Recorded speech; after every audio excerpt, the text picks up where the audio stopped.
guys. Hey. Ashley Lolita here with Recovery Life Apparel. Make sure you go ahead and like this video. And subscribe.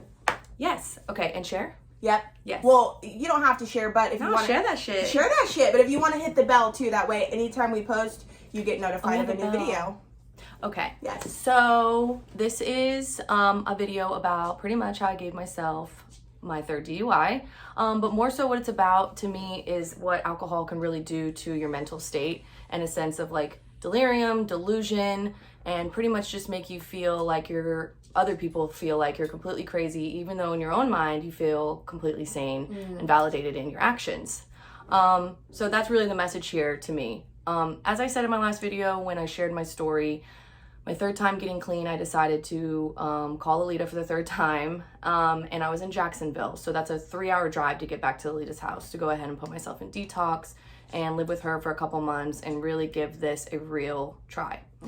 So I had been pretty much drinking the whole day. I mean, it's you know how it is if you are an alcoholic, up and down with the drinking.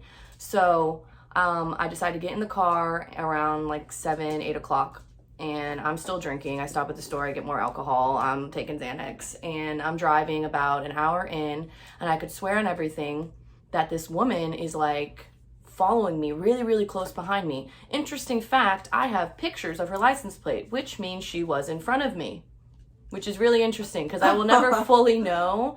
Like there's like a PTSD thing or something like that, like blocking my subconscious to like tell me what truly happened. And so hopefully one day I have a breakthrough and I remember like the vivid details, but yeah, I have pictures of her in front of me, but then I could have sworn she rear-ended me, and beknownst to me, somehow I got this woman to pull over, and she's like talking, I remember talking to her, and I remember like yelling at her and like, you rear-ended me or whatever, and somehow she, thank good for her, she gets away from me. She's like, this bitch is a psycho, and she gets in her car and she drives off.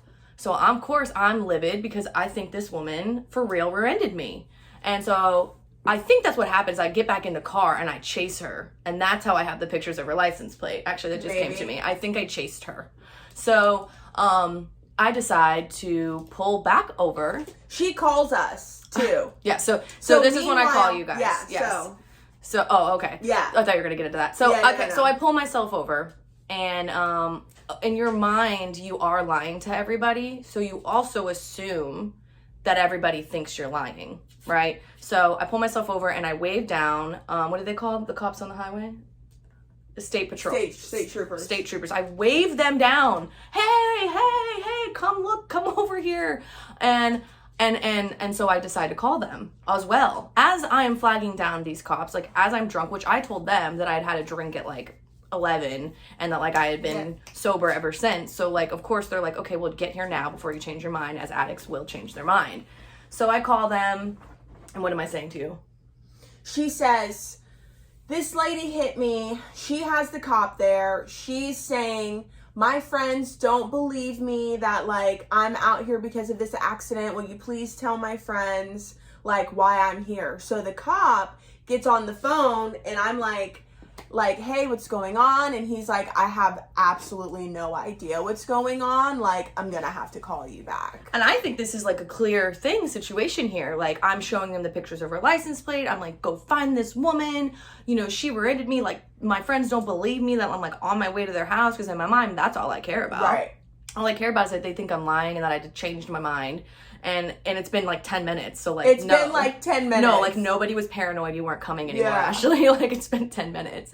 So basically the cop is like, okay, we're going to look into this woman and we'll find her for you. But like, bitch, you're drunk.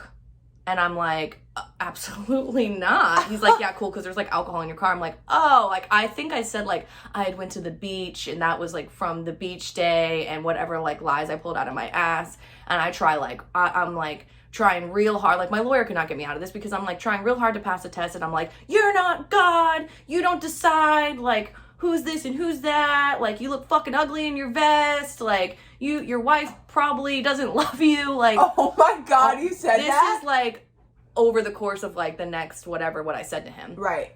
And one of them was nice because they always play good cop, bad cop because they want you to trust one of them. So of course I'm like, this guy's nice or whatever. I'm trashed. And I don't think I am, but I don't think I am. And I think that this woman hit me, and I think that my friends are worried I'm not going to show up, and I think this guy's out to get me, truly. So I give myself a third DUI. I'm arrested, and actually I ended up being Baker acted, and that's a whole other story. If you'd like to hear what it is like to be Baker acted instead, so that's when they put you into a mental hospital instead of a jail. I will do a video on what that's like and touch back on this story, and actually got Baker acted on my second DUI in 2015, and I'll give you a little insight onto what that's like, how you get out of it, what the consequences are after that, and just like what it feels like. So I get Baker acted, and you know, I'm not crazy. Once you sober up, you know, they kind of realize like, hey, okay, this girl was just inebriated, though I do think there should be a longer process. They let me go, and I am charged with that third DUI. And you know, I was still so messed up though in the head that I was gonna say, do we want to go into like where I just came and got you? Yeah, we got a couple minutes. Yeah, left. we got a couple minutes. She calls me, or I call her and I tell her I'm out, and then this is how I proceed to act. Yeah, so meanwhile, I'm completely aware, right? Because at this point, I'm like 3 years sober. And so I've done She knows the game. Yes, I know the game. I've been there. I know the whole thing. So, so there's another friend of ours. Should we say her name? You think she'll care? No, she doesn't care. All right, Shannon. And we've all been friends since we were kids, right? So Shannon's like been involved like over the phone with like this whole deal. So she's like, yeah, dude, like, what are you gonna do? Like, what do you think she's doing? I said, I promise you, like, she's going to probably try to either get more alcohol or maybe go to her car because she's probably got Xanax or alcohol in it. Like, that's, and Shannon's like, hard. You really think that's what she's going to do? Like, after she's Baker acted and, like, arrested? She's like, you really think that 100%. She's, like, gonna walk? I said, abso-fucking-lutely, yeah. 100%. My car was impounded, I think I want to say 2-3 hours away from the hospital, maybe 2 hours away.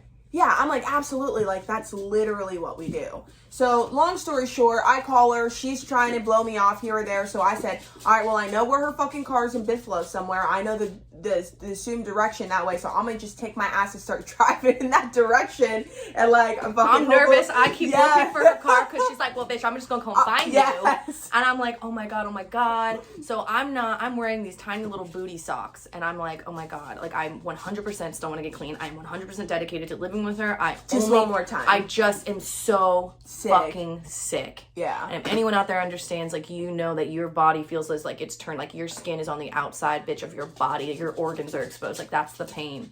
And I'm like, I'm gonna fucking walk to my car, because I'll probably never see this car again. They did make me give the car away. They made me just leave that bitch, and to this day I'm a little salty. But salty.